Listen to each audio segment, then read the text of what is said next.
to climb El Capitan one day. I think that's one of the extreme activities that I would definitely use some sort of safety device. But anyways, looking at the safety for today, I mean, there's going to be plenty of sunshine. We'll have some high-level cloud cover once again, but we've already got a nice sunrise on top of us. So go on outside, enjoy coffee or enjoy anything as the dry weather holds on for just one more day. And then we start to see some thunderstorm activity. So high pressure again centered not quite over the region, but over the Great Lakes, with our next system already starting to fan its clouds over towards the Northland. And we have some activity well out to the west. It'll take some time before it gets here. But first, here's a look at today's forecast. High temperatures likely to be into the 80s for today, even down by the lake. I couldn't see it getting into near 80, but perhaps we'll stay a little bit cooler thanks to the proximity to the lake. But again, we'll have a southwest wind, so there's not much of an influence except for perhaps along the north shore. So 80s across most of the region today.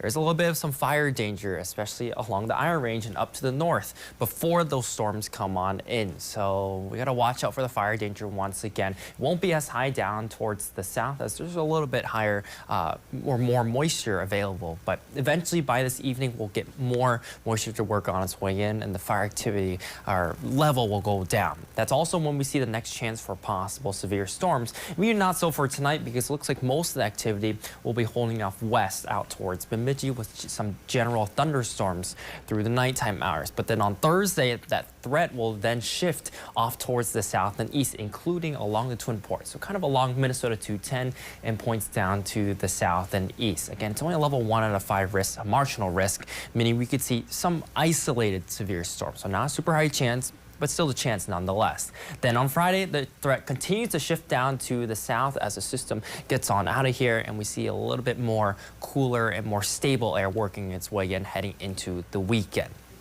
So, timing it with Futurecast first. Through about noon for today, we're looking at fairly dry conditions. More clouds out towards the west as there's a little bit more activity out there. There could be a couple rain showers or storms that make their way into the western portions of the Northland, primarily Kuching and Itasca County, by say as early as 2 or 3 o'clock. But those will likely fade before we get the next line to move in sometime between 8 or 9 o'clock. And again, that's indicative of the red over there. It'll move into the rest of Minnesota. Here's a look at 2 o'clock in the morning. Most of this activity, again, generally rain, maybe a couple rumbles of thunder, but nothing severe. Continues to move off towards the east, and these will likely be some rain showers with some embedded thunder. Not looking at severe weather as of right now, but I think later during the day, once we get some of the sunshine, that'll start to destabilize the atmosphere, allow for some more juice into the thunderstorms. Then we might see some scattered storms across the region, whether that be across the Arrowhead or even into Wisconsin as well. So Thursday's going to be a bit of a hit or miss day in terms of the storms. Same thing for Friday. We need some of that sun to generate the thunderstorms. Looks to be fairly dry during the morning with some pop-up thunderstorms during the afternoon, especially down to the south. Now, we do need the rain. We're sitting at, again, almost 1.5 inches or over 1.25 inches in terms of a deficit.